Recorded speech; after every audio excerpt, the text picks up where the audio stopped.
Le Conseil des ministres inaugural du septennat 2026-2033 s'est réuni ce jeudi 28 mai 2026 sous l'autorité du président de la République, M. Romuald Wadani. À cette occasion, le chef de l'État a félicité les membres du gouvernement nommés pour servir notre pays à ses côtés, non sans leur préciser que le choix porté sur eux ne doit pas être perçu comme un privilège personnel, encore moins la rétribution d'un engagement politique quelconque, mais plutôt comme l'expression d'une confiance de la nation qui oblige à se mettre résolument au service de tout le Bénin.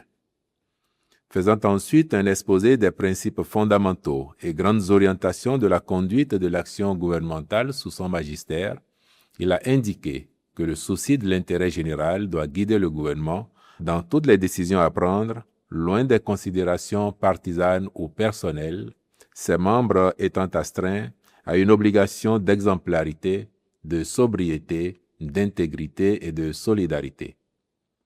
Par ailleurs, le chef de l'État, en guise de priorité majeure du septennat, a fixé comme cap l'éradication de l'extrême pauvreté et la réduction sensible de la pauvreté, qui passeront notamment par une régionalisation plus significative du développement afin qu'à terme, les écarts entre les communes se soient substantiellement réduits. De même, il a indiqué comme autre priorité la défense et la sécurité de notre territoire et instruit le gouvernement d'y travailler résolument. Enfin, s'agissant de l'organisation du travail, le président de la République a expliqué que le Conseil des ministres se réunira désormais en session ordinaire selon une périodicité mensuelle, soit tous les premiers mercredis du mois, ce qui n'exclut pas des sessions extraordinaires en cas de besoin. Dans cette logique, le comité interministériel se tiendra de façon bimensuelle, soit les premiers et troisièmes lundis du mois. À noter qu'entre les sessions du comité interministériel et du Conseil des ministres, des conseils de cabinet se tiendront avec les ministres sectoriels sur des thématiques spécifiques chaque fois que nécessaire.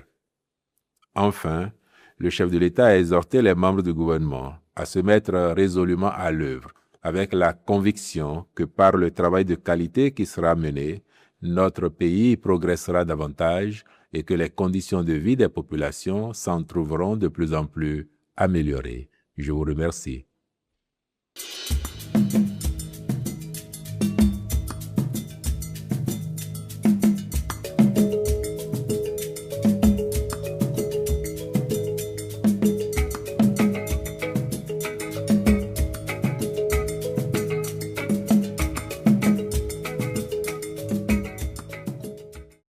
Votre constat, il est juste, qu'effectivement, tous nos 12 départements sont représentés au sein de ce gouvernement.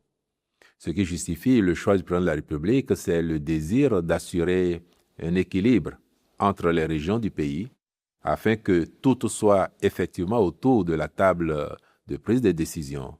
Et si vous devriez même faire plus attention, vous noterez qu'à l'intérieur des départements, on a fait l'effort pour que les principaux groupes sociolinguistiques soient représentés afin que toutes les sensibilités majeures du pays soient autour de cette table, participent à la prise de décision. C'est un choix de faire se sentir concerné l'ensemble de nos populations, eu égard aux conditions de l'élection du président de la République qui a bénéficié d'un large soutien de partout le pays. Donc c'est cet objectif-là, afin qu'à l'arrivée, chacun ait la satisfaction d'avoir contribué à cette action et aux résultats qui ne manqueront pas d'être au rendez-vous.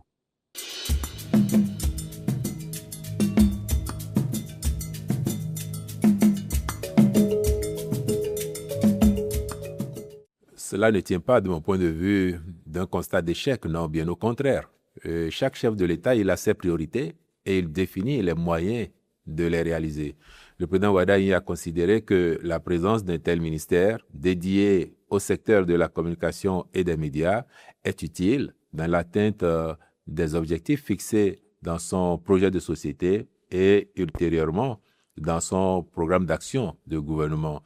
Et je pense que vous qui avez tellement récriminé la disparition, vous le constatez maintenant, temporaire de ce ministère, vous devriez plutôt être satisfait Et je gage que la ministre de la Communication et des Médias ne manquera pas de faire un travail formidable avec vous, de la presse et l'ensemble des acteurs concernés par son département ministériel.